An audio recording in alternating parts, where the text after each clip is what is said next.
Morning, everyone. Today I'm going to read from a book called The Great Santini by Pat Conroy. I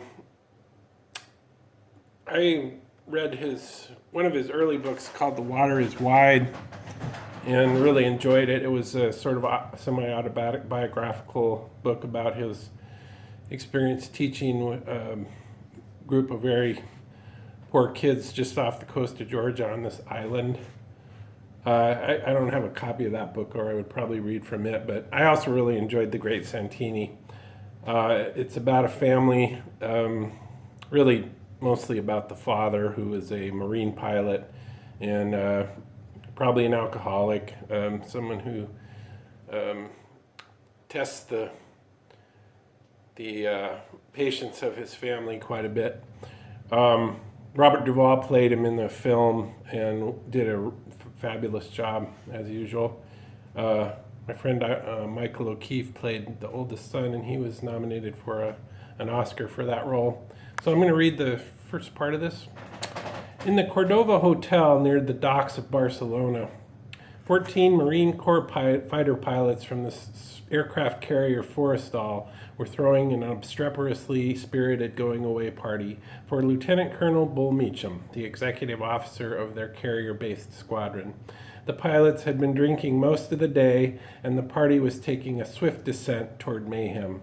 It was a sign to Bull Meecham that he was about to have a fine and memorable turbulent time. The commanding officer of the squadron, Ty Mullinax, had passed out in the early part of the afternoon and was resting in a beatific position on the table in the center of the room, his hands folded across his chest and a bouquet of lilies carefully placed in his zipper rising out of his groin.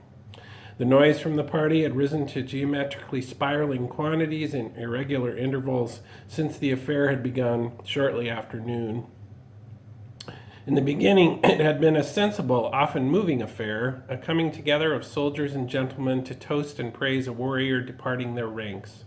But slowly the alcohol established its primacy over the last half of the party, and as darkness approached and the outline of warships along the harbor became accented with light, the maitre d' of the Cordova Hotel walked into the room to put an end to the going-away party that had begun to have the sound effects of a small war.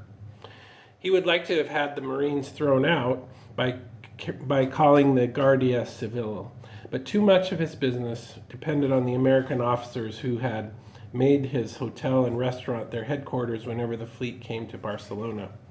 The guests in his restaurant had begun to complain vigorously about the noise and obscenity coming from the room that was directly off the restaurant.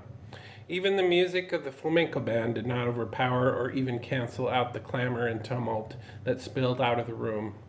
The maitre d' was waiting for Captain Weber, a naval captain who commanded a cruiser attached to the fleet, to bring his lady in for dinner. But his reservation was not until 9 o'clock. He took a deep breath, opened the door, and walked toward the man who looked as if he was in charge. "Hey, Pedro, what can I do for you?" Bull Meecham asked. The maitre d' was a small, elegant man who looked up toward a massive, red-faced man who stood 6 feet 4 inches tall and weighed over 220 pounds. Before the maitre d' could speak, he noticed the prone body of Colonel Mullinax lying on the long dining table in the center of the room.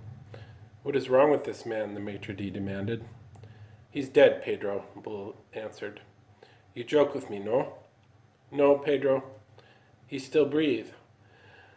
"Muscle spasms. Involuntary," Bull said as the other pilots whooped and laughed behind him. "He's dead all right, and we gotta leave him here, Pedro. The fleet's pulling out any time now, and we won't have time for a funeral. But we'll be back to pick him up in about 6 months, and that's a promise. I just don't want you to move him from this table." "No, senor," the maitre d' said, staring with rising discomfort at the unconscious aviator. "You joke with me. I no mind the joke. I come to ask you to keep down the noise and please not break up any more furniture or throw your glasses. Some naval officers have complained very much."